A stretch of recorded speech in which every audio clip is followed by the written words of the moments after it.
Hello, my friend, wherever you are. I'm sending you love, the power of positivity, and vitamin D somewhere up there, but we will do a 360. Perfect.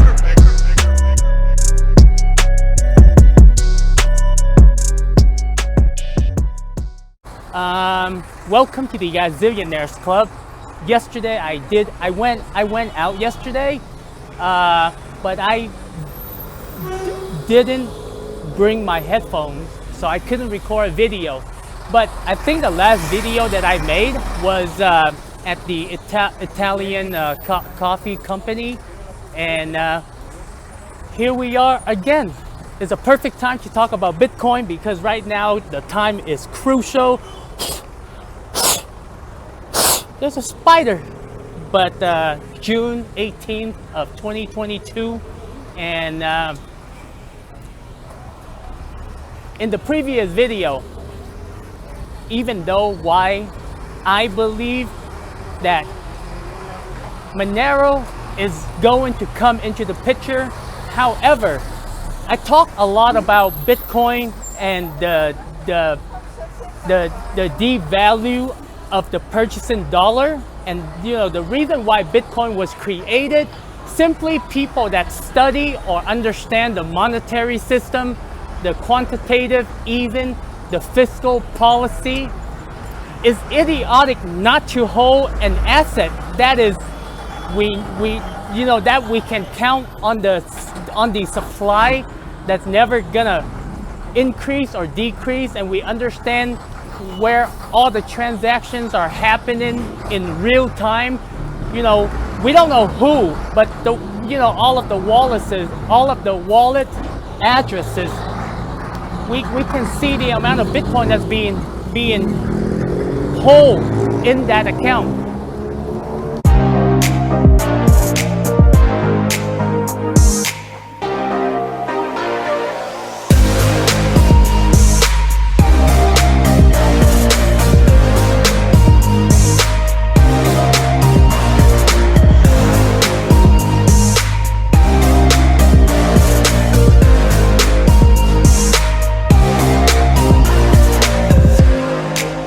But the other thing that I didn't bring up in this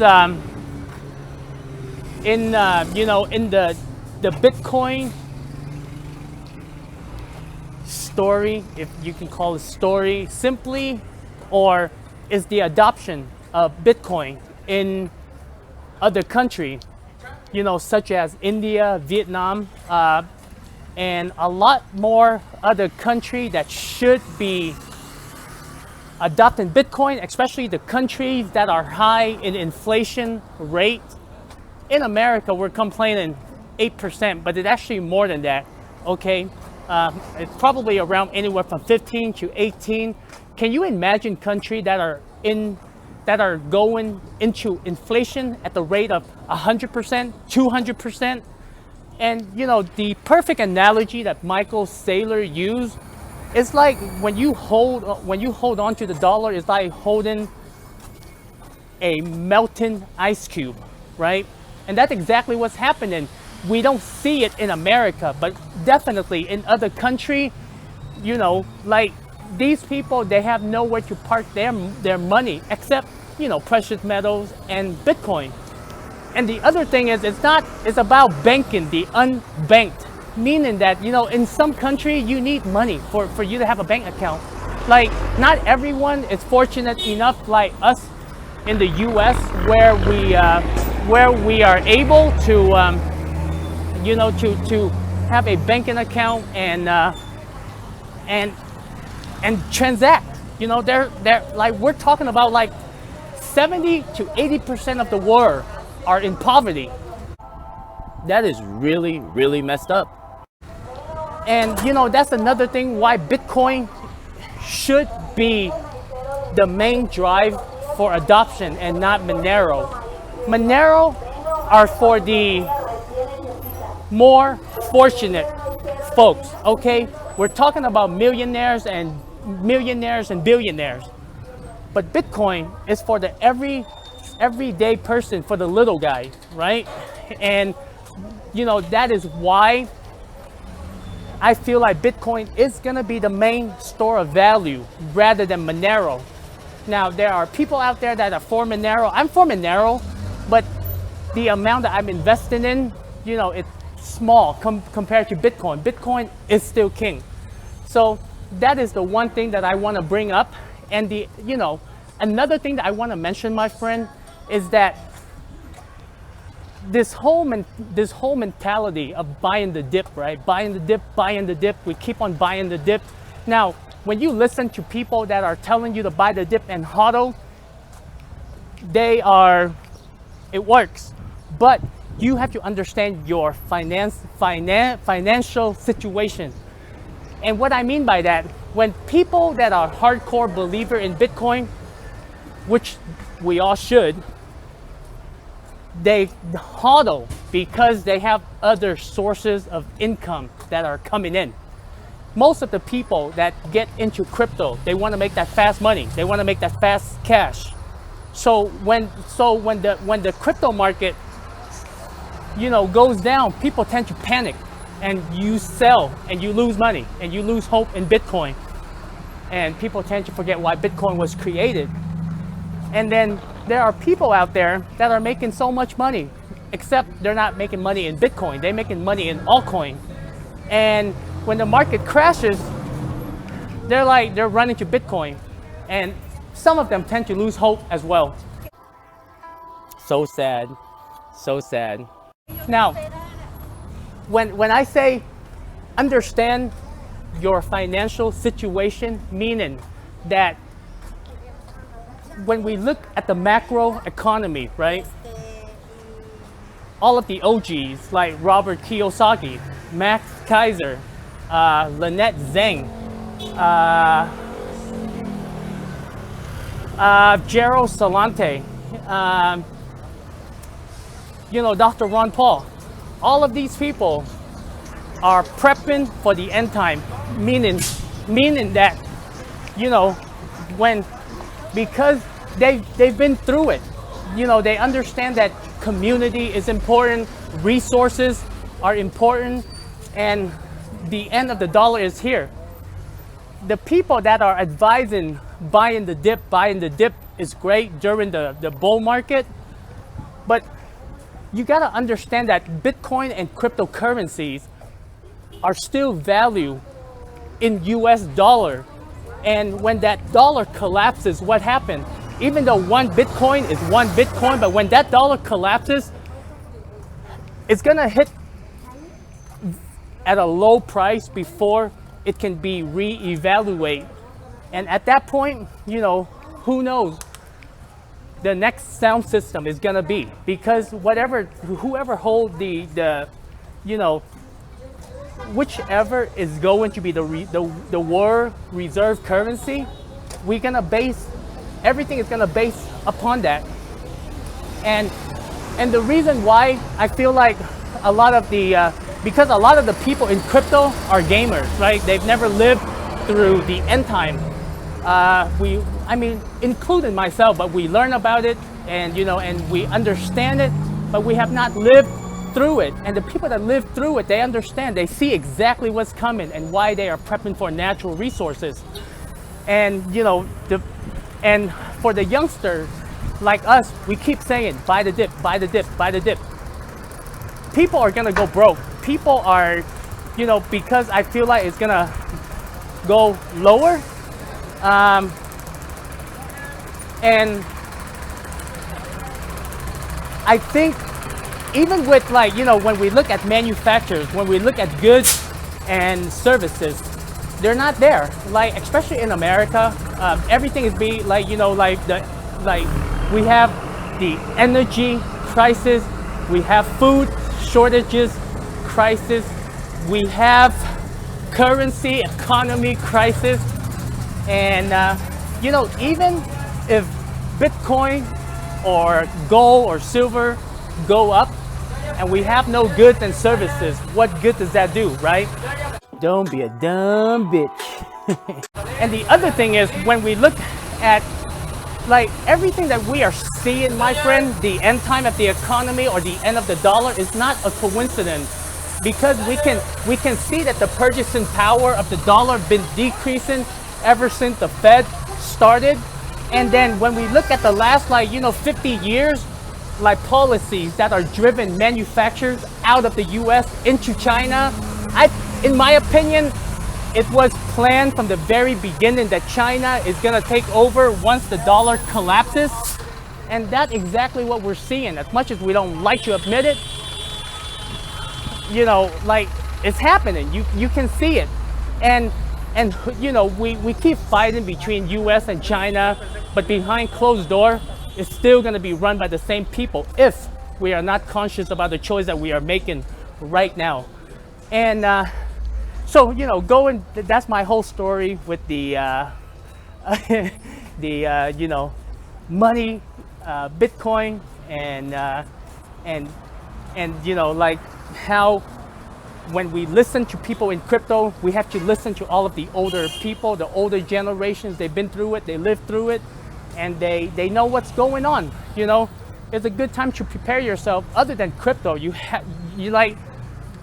man, having crypto is great and all, but there got to be something outside of that. And those are the OGs, right? And the new camp, which is like the technology camp, believe that technology is going to change everything. And I think it will, but at the same time, it's just something to be aware of, my friend.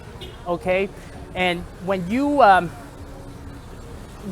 go into crypto, the majority of people are going to crypto to become rich, not knowing, not caring much about why it was created.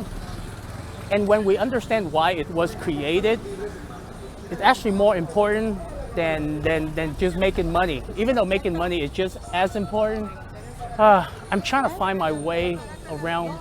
I'm trying to find my way here. I'm looking for trying to buy a necklace, because I'm preparing for the end time. What if, banks start shutting down? What if, we don't have any food, right? What if the internet is down? What if?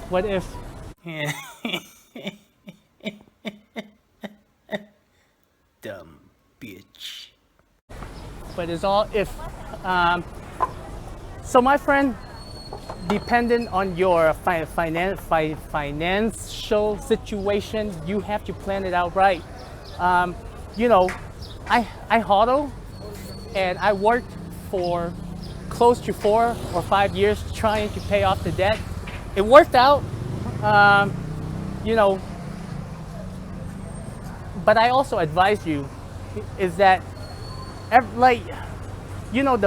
back in 2017, Bitcoin hit 20K, and I think the previous high cycle never actually went below, because when I look at the Bitcoin chart, I never thought that it would hit anywhere from 3,000 to 4,000.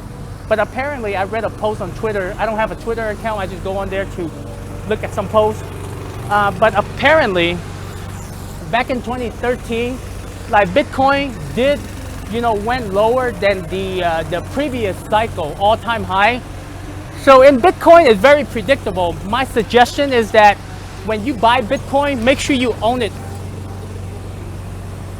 100%. Own it 100%, meaning that no collateralized loan, no leverage trading. Just own it outright, because it's gonna go up. But the thing is, the timeline it's most likely going to be longer than you expected. And when you buy the dip, my friend, cost dollar averaging is much better term than buying the dip, because when you cost dollar averaging, right, it means that you have other source of income. Hopefully that's your job. And when you do that, you just constantly buy, whether it's every month, every week. But apparently that worked out really well from all kind of people, and I think it's very true. This message has been approved by the Cum Squad and these nuts. For me, it's like whenever I hold cash or fiat, I just want to transfer it into Bitcoin right away. I don't know why. It's just a mentality for me, and I hate selling Bitcoin. I'm gonna press on that. I hate selling Bitcoin, right? But I took a loss simply because of my financial situation, and I like a peace of mind. I like a peace of mind, and even the amount of Bitcoin that I'm holding. Whoa, 920. Wow. Even the amount of Bitcoin I'm holding, if it goes down to like 0, I'm okay with it. You know why? Because I believe in it. And for the record, I am not the type that will hodl. I'm not marrying to an asset. And simply because charts. I started learning how to read charts, and sometimes when we listen to people, a lot of noises. But when you kind of have an idea of like how to read charts, then you'll be more confident on, when to get in, when to get out. It's kind of like when to take. It's like when you it's like buying an item, when to take profit and when to buy, right? And that's why I guess the point of this video is kind of long, but understand the macroeconomic, understand why Bitcoin was created. And if you are, a true hodler and buy in the dip kind of mentality, you have to understand your financial situation. The people that given those kind of advice, they have alternative source of income, cash flow that are coming in. Okay, so that's all I want to press on this topic. So my friend, let me know what you think. Are you think that we are hitting the end time? Because right now is June 18th of 2022. Whether the Fed is gonna do quantitative easing, print out more money, and put this market higher, eventually we're gonna get to that point where if we don't deal with the pain now, we're gonna deal with the pain later. So one way or another, it's gonna come. And when it comes, what would you do? Okay, so use the hashtag Gazillionaires Club, and we will get this conversation going, my friend, about the macro economy, about what's happening in the crypto space, what's happening with technology, and how are you prepping yourself? And if you are the hodler, by the dip mentality, share with us, what kind of position are you in? Are you just dependent on crypto to do that? I mean, if you're a hodler, you can't really sell and make profit, right? So, but let me know. I would be interested to know. So much love, my friend. I will see you in the next video. Tada.